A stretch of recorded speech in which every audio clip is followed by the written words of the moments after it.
How to exit safe mode on Samsung A27. Let's start the video. First of all, if you want to exit safe mode, so just click and hold on side power button and click on restart.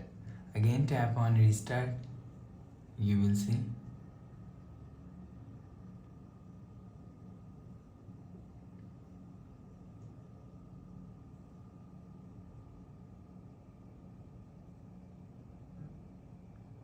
after restarting, Samsung logo is showing on your screen.